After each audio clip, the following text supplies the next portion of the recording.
History is the discipline that studies the facts and events of the past in order to understand their meaning and their sequence.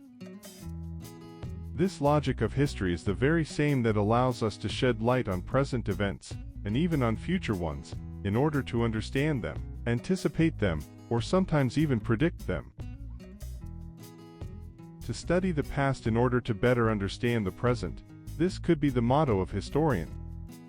To study the past, we must therefore understand historical logic, and this logic is based on causality, in other words, on causes and consequences. It is these causes and consequences that form the cement linking historical events together, that explain their sequence, and that allow us to understand their meaning and the bonds that unite them.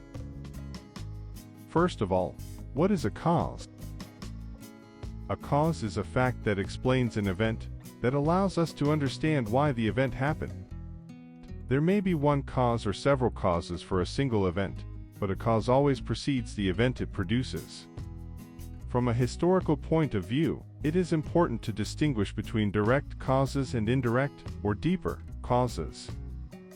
A direct cause is directly connected to the outbreak of the event, because the causal link between the cause and the effect is very close.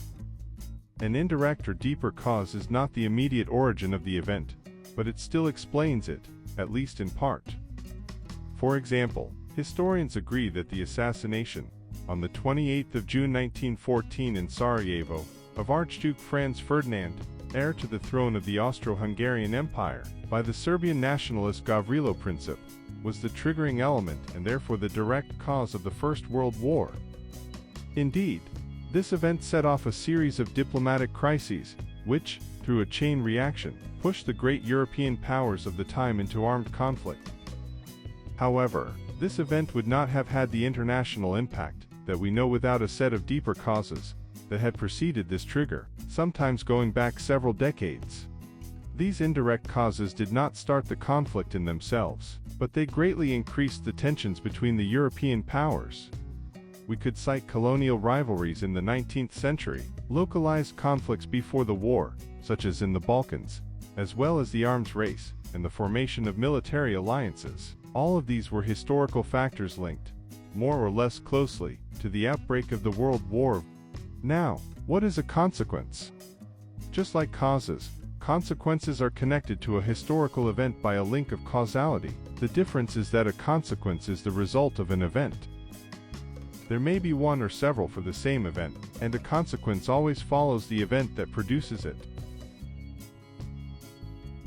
In historical studies, we often distinguish between immediate consequences and long-term consequences, in the same way that we distinguish between direct and deeper causes, depending on their proximity to the event.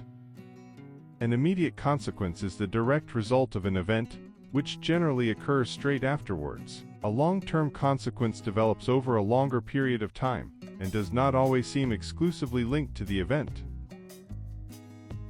For example, the 9 to 10 million deaths at the end of the First World War were an immediate consequence of the conflict, just like the dissolution of the German and Austro-Hungarian empires, or the Treaty of Versailles in 1919. On the other hand, the rise to power of Adolf Hitler in 1933, when he exploited German resentment against the Treaty of Versailles to get elected, can be seen as a long-term consequence of the First World War.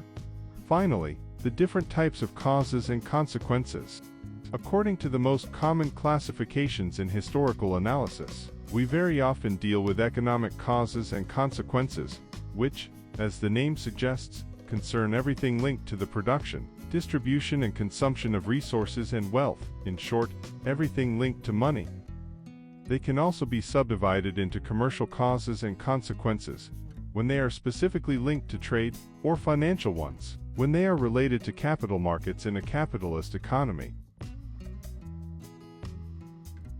We also frequently encounter political causes and consequences, meaning those that concern the organization and exercise of power in a state. At the international level, these can become geopolitical or diplomatic, when they are more directly connected to the relations between states.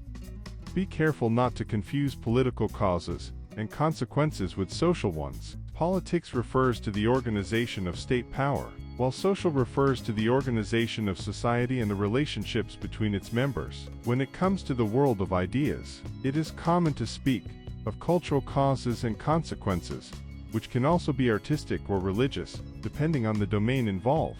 Finally, we can also identify a whole set of secondary causes and consequences, psychological, when they concern mentalities and collective attitudes; demographic, when they concern the population and its evolution; material, when they are linked to material conditions of life or infrastructures.